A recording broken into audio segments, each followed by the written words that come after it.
Shalom, salam damai dalam kasih Tuhan Yesus Kristus. Bersyukur kepada Allah karena kasih karunia-Nya, kita masih dapat bertahan dan berjuang dalam PKP hari ini. Marilah kita persiapkan hati kita untuk kita belajar firman Tuhan. Sebelum itu marilah kita berdoa.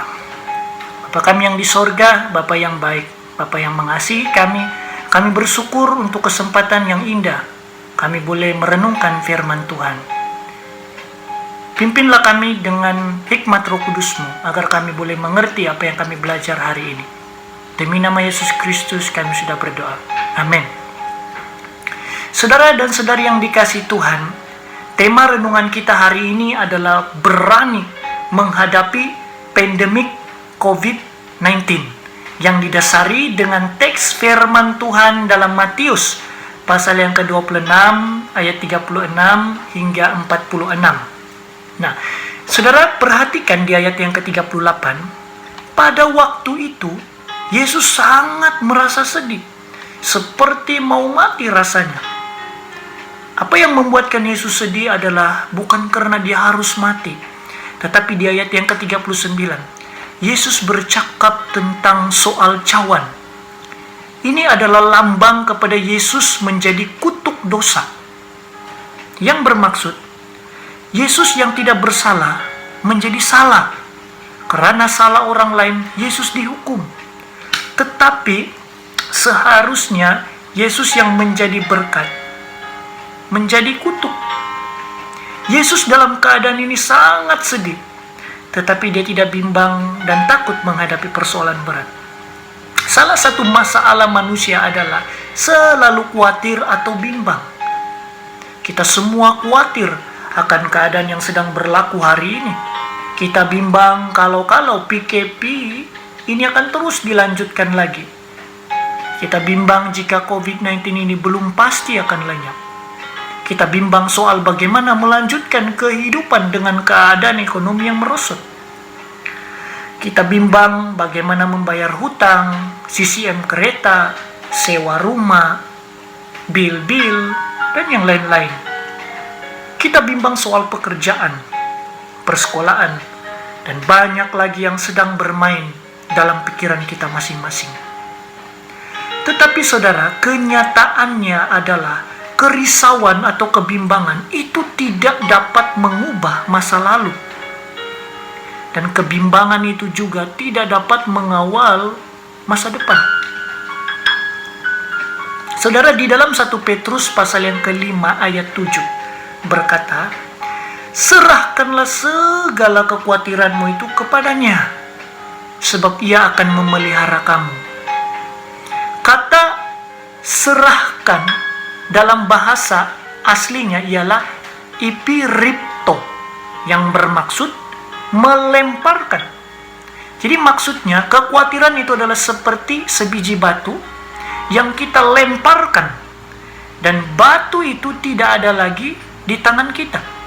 Jadi dalam arti kata yang lain adalah, jika kita menyerahkan seluruh kekhawatiran kita kepada Tuhan, ini bermaksud tidak ada lagi sisa yang membuatkan hati kita ini gelisah dan takut, karena Dia akan memelihara kita. Apa yang menariknya saudara, dalam keadaan Yesus berhadapan dengan persoalan berat adalah Yesus tidak khawatir atau takut, tetapi Yesus hanya sedih. Dan cara Yesus menghadapi semua ini adalah dengan 3B. Pertama, apa yang Yesus lakukan ketika berhadapan dengan persoalan berat adalah berhenti, yaitu bertenang dan berdoa. Walaupun Yesus digambarkan di ayat yang ke-39 begitu sedih seperti mau mati rasanya, tapi itu tidak menghalang untuk dia berdoa. Yesus mengambil masa bertenang dan berdoa. Dan dikatakan Yesus berdoa sebanyak 3 kali di bahagian ayat 39, 42, dan 44. Saudara, berhenti bukan bermaksud tidak melakukan apa-apa, tetapi meletakkan kembali asas kekhawatiran atau kebimbangan itu kepada Allah. Tetapi pada hakikatnya khawatir itu selalu ada di dalam diri manusia. Banyak kali firman Tuhan memberitahu kita jangan khawatir, tetapi kita masih khawatir. Saudara, jika kita terlalu bimbang, akhirnya kita bertindak seperti orang etis. Kita bertindak seperti tiada Tuhan. Kebimbangan adalah apa yang dipraktikkan oleh etisme. Tetapi kita adalah pengikut Kristus. Seharusnya kita bertindak bahwa masih ada Tuhan yang sedang mengawal keadaan. Jangan mengeluh. Jangan menyalahkan keadaan. Jangan marah. Belajarlah bersabar. Saudara, tahukah Anda mengapakah kita selalu merasa Tuhan itu jauh dan kita tidak menemukan jawaban dalam masa-masa sukar? Hal itu adalah karena kita tidak cukup waktu untuk bertenang dan berdoa. Padahal dari zaman perjanjian lama, kemudian sampai perjanjian baru, dan sampai hari ini, Tuhan itu selalu dan masih mau bercakap-cakap sesuatu tentang kehidupan kita dan situasi yang sedang kita hadapi hari ini. Kekhawatiran itu, saudara, akan membutakan mata rohani kita untuk melihat pemeliharaan Tuhan. Kekhawatiran itu juga akan menutup telinga rohani kita, sehingga kita gagal mendengar jawaban Tuhan dalam krisis dunia hari ini. Saudara, kita berdoa untuk pemulihan terjadi. Ya, benar. Tetapi jangan menjadi pasif, yaitu hanya menunggu mukjizat pemulihan terjadi.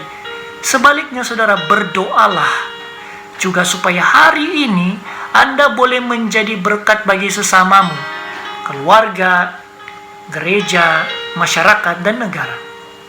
Saudara, kita boleh saja terkurung di dalam rumah, tetapi firman Tuhan tidak terkurung.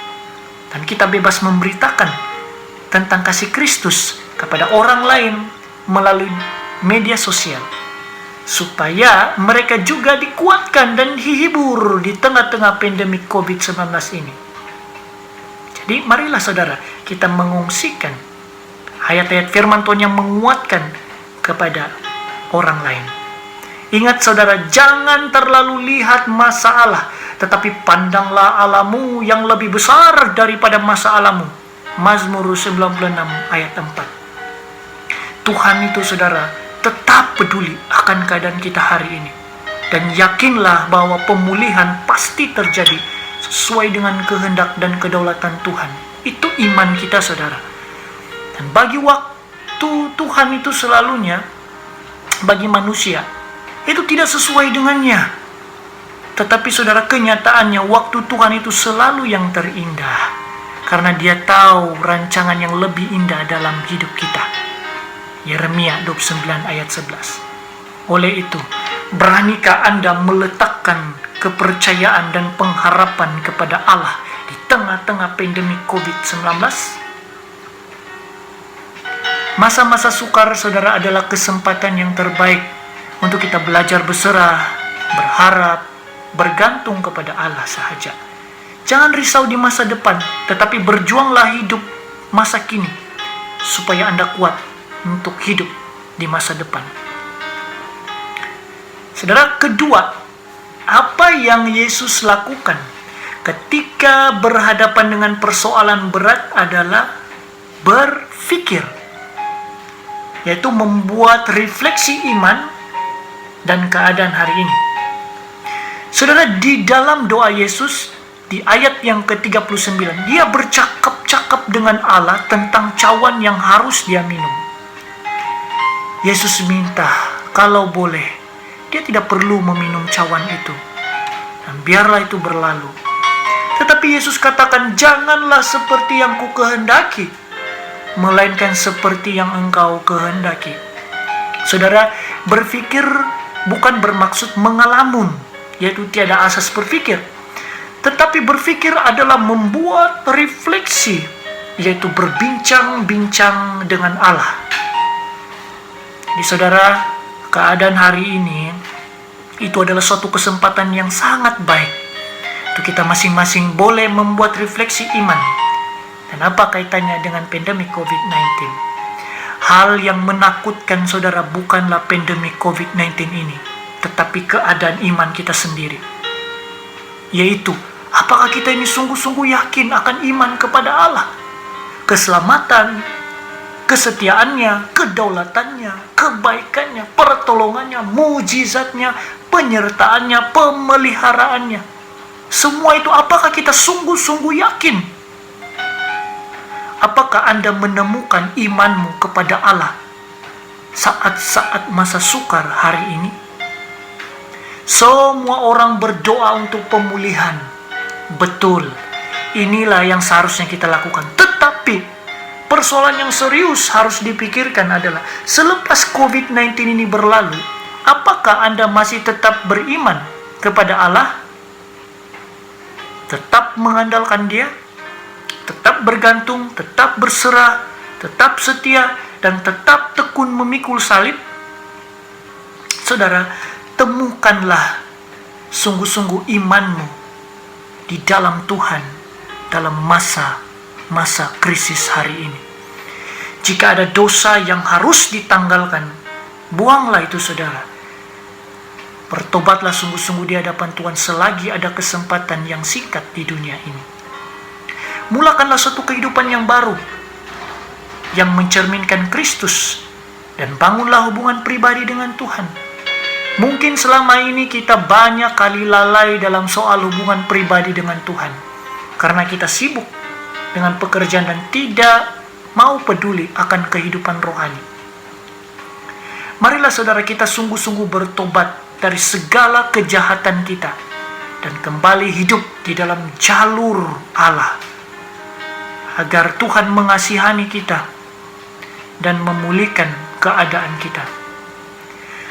Saudara, sedarlah dan akuilah dengan rendah hati bahwa kita hanyalah makhluk yang tidak berdaya. Kita sangat-sangat memerlukan pertolongan Tuhan. Oleh itu, ambillah masa untuk membuat refleksi hari ini. Refleksi iman. Jangan terlalu sibuk dengan hal-hal yang tidak membawa kepada pertumbuhan rohani. Hal yang ketiga, apa yang Yesus lakukan ketika dia berhadapan dengan persoalan berat adalah bertindak. Ini adalah langkah iman, yaitu melakukan bahagianmu dan berserah kepada pertolongan Tuhan yang selebihnya. Saudara, apa yang menariknya tindakan Yesus ketika dia ditangkap oleh askar Romawi adalah Yesus tidak melawan. Tetapi Yesus bertindak sesuai dengan apa yang dia bincangkan dengan Allah di dalam doanya. Saudara, bertindak itu kadang-kadang tidak perlu berbuat apa-apa, tetapi menyerahkan segala sesuatu kepada kehendak Allah. Namun pun demikian, itu tidak bermaksud bahwa kita menjadi pasif. Saudara, iman itu tidak buta, tetapi sedar dengan pikiran yang nyata bahwa masih ada tindakan yang perlu disusuli. Sebab itu dalam Yakobus 2 ayat 17 mengatakan, jika iman itu tidak disertai perbuatan, maka iman itu pada hakikatnya adalah mati. Iman yang hidup adalah tetap percaya bahwa Allah mengawal keadaan. Tetapi dalam masa yang sama, kita tidak lalai akan keadaan persekitaran dan tetap mematuhi peraturan yang ditetapkan oleh kerajaan Malaysia, yaitu stay at home. Jadi apa yang perlu kita lakukan hari ini adalah berhenti khawatir. Lakukan bahagianmu, yaitu peka akan info bantuan-bantuan kerajaan. Berjimat cermat untuk mencukupi diri dan menjaga kesehatan. Kemudian, yang selebihnya itu biar Tuhan yang melakukan pekerjaannya. Saudara, masa-masa sukar itu akan sangat-sangat menguji iman percaya kita kepada Allah. Karena seperti semuanya gelap, tertutup, dan tidak ada jalan keluar. Tetapi seringkali kita selalu mau melihat mukjizat itu dengan segera ada di mata kita. Tetapi kenyataannya adalah tidaklah demikian. Kalau seorang raja mengatakan ada jalan keluar dalam saat-saat yang genting, kita masih boleh khawatir atau ragu-ragu. Mengapa? Karena dia adalah manusia, dan apa yang dia katakan ada kemungkinan betul atau tidak. Mungkin saja kata-kata itu suatu bentuk harapan yang diberikan, tetapi belum tentu pasti. Tetapi jika Tuhan sendiri yang berkata demikian, ada jalan keluar di masa-masa yang sukar, menurutmu bagaimana? Pastikah atau tidak? Ya, pastilah saudara, tidak diragui. Saudara, kita perlu sadar dan mengakui bahwa ada hal-hal yang kita tidak dapat kawal dan ubah. Dan itu hanya dapat dikerjakan oleh Allah. Tetapi yang pasti, Tuhan selalu ada bersama dengan kita untuk memberkati, melindungi, dan memelihara dalam apapun situasi yang mungkin bagi manusia, tetapi bagi Allah tiada yang mustahil. Saudara, jangan membatasi kekuasaan Allah dengan kekhawatiran kita. Lakukan bahagianmu, dan selebihnya nantikan pertolongan Tuhan tepat pada waktu yang terindah. Kesimpulannya, sadarlah masih ada Tuhan yang mengawal keadaan dan memelihara hidup kita. Belajarlah bertenang dan berdoa. Kemudian buatlah refleksi iman dan melangkahlah dengan iman yang hidup. Saya mendorong Anda untuk berdoa kepada Allah dengan motivasi yang benar, bukan hanya untuk kepentingan diri sendiri, tetapi saudara, kita berdoa memohon anugerah pemulihan daripada Tuhan supaya keadaan dunia hari ini menjadi lebih baik dan iman kita menjadi upgrade di tengah-tengah kesulitan hidup. Tuhan Yesus memberkati. Mari kita berdoa. Bapa kami yang di sorga, Bapa yang baik, Bapa yang mengasihi kami, terima kasih untuk firman-Mu yang menguatkan kami dan menghibur kami untuk berani menghadapi pandemi COVID-19 hari ini. Tuhan, berikanlah kami iman yang tetap bertenang, tetap mengandalkan Tuhan dalam segala perkara. Tuhan, kami percaya bahwa sesuai dengan kehendak dan rancangan-Mu yang terindah dan masa-Mu, pastilah Tuhan akan memulihkan keadaan kami. Oleh sebab itu Tuhan, hari ini kami mau mengambil keputusan untuk tidak khawatir, tetapi tetap meletakkan kepercayaan kami bahwa masih ada Tuhan dan Tuhan sedang mengawal keadaan. Terpujilah Engkau Tuhan, demi nama Yesus Kristus kami sudah berdoa. Amin.